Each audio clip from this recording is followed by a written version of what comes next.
Hello दोस्तों, ladies and gentleman, welcome to our another episode of extreme importance, India's first digital census.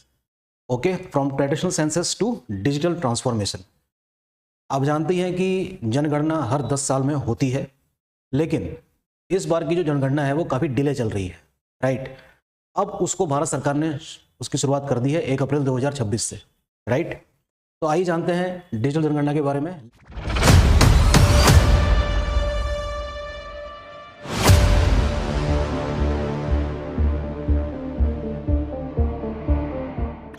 What is census? Census is an official process, a comprehensive process of what? Collecting population data across the nation. ठीक है?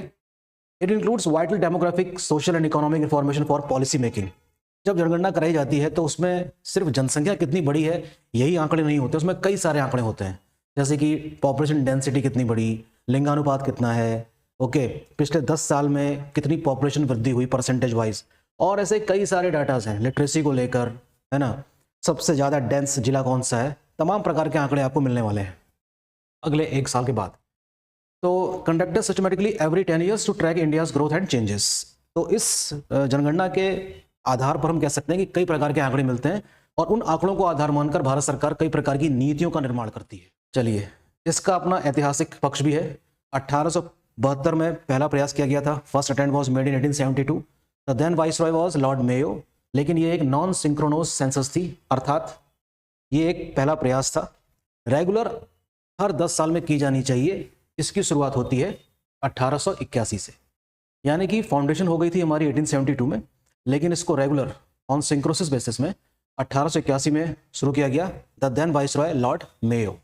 Okay, अब से लेकर 2011 तक अभी भी हमको gap देखने को नहीं मिला 10 साल के बाद।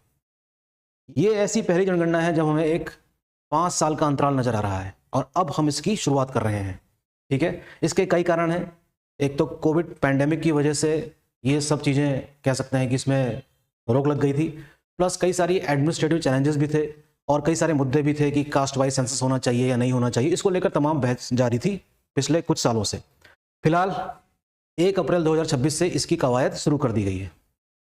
तो एक जनगणना एक्ट पास किया गया था 1948 में। This provides for the legal framework and mandates confidentially of all citizen data.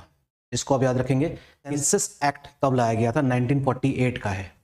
तो हो सकता है क्वेश्चन इस तरह से आ जाए, census act was passed in year 1946, ठीक है ना, ऐसे लाया जा सकता है क्वेश्चन, तो थोड़ा सा सावधान रहने की जरूरत है। Conducted by registrar general of India under the ministry of home affair. जनगणना का जो मामला है ये डायरेक्टली गृह मंत्रालय के अंतर्गत आता है, ठीक, उसी के अधीन कर चलता है ये। 2011 की अगर हम बात करें, जो अंतिम जनगणना हमने देखी थी, तो उस समय जो पॉपुलेशन थी पूरी इंडिया की वो थी 121.09 करोड़, जिसका लिटरेसी रेट यानी कि साक्षरता दर थी 74.04%, और जो लिंगानुपात यानी कि सेक्स रेशियो था 943 फीमेल्स पर 1000 males, right. These are some important datas. The pandemic delay, जिसकी अभी हमने बात करी, was postponed indefinitely. Impact of the COVID-19 pandemic, first time in history, the decennial tradition was paused for 5 to 6 years. Right. Roadmap to census to 2027. आप जानते ही हैं कि इसके 2 फेज हैं। पहले फेज में हाउस लिस्टिंग होगी और दूसरे फेज में होगा population enumeration, right. It focuses on housing census and building information across India. ये एक नई चीज जोड़ी गई है इस बार के जनगणना में। डिजिटल जनगणना है, याद रखेंगे, पहली। ओवरऑल ये 16वीं जनगणना है और आज़ादी के बाद 8वीं, ये भी याद रखना है।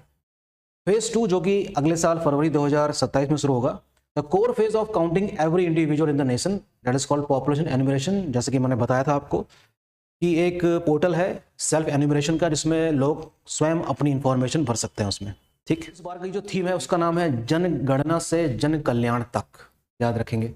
The first digital census, mobile application for enumerators, direct digital data storage and synchronization, moving away from paper based forms and ensuring faster processing of results, right।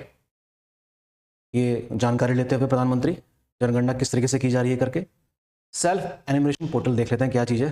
Suppose कर लीजिए कि ये है आप सिटीजन यानी कि नागरिक, citizen can fill details online, ठीक है, generates self enumeration ID, that is SEID, and it is verified by the enumerators himself themselves.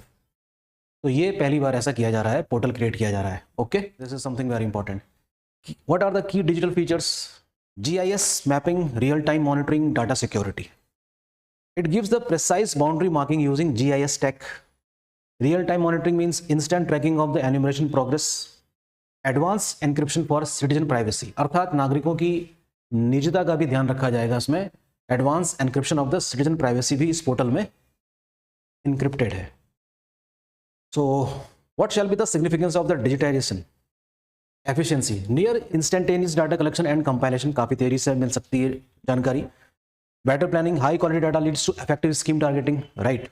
Improved governance, governance में हम देख सकते हैं कि इसमें सुधार देखने को मिलेगा क्योंकि हमारे पास बड़े सटीक आंकड़े होंगे. Evidence based decision making for welfare schemes and all. Resources management का भी काफ़ी अच्छा इस्तेमाल किया जा सकता है if optimal allocation based on the real numbers.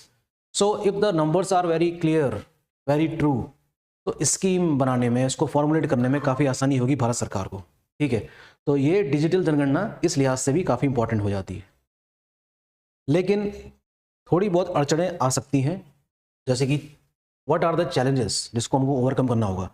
Connectivity gap, limited internet access in remote and rural regions of India.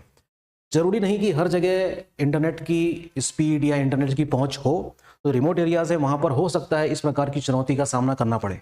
Citizens' ability to navigate portals for self-enumeration is also one of the challenge. ठीक है, हर व्यक्ति जरूरी नहीं है कि अपनी सटीक जानकारी पोर्टल के थ्रू भर सके, क्योंकि उस तरीके का उसकी समझ उस पोर्टल को हो सकता है ना हो, राइट. तो ये कुछ चुनौतियां हैं जिसको देखना पड़ेगा.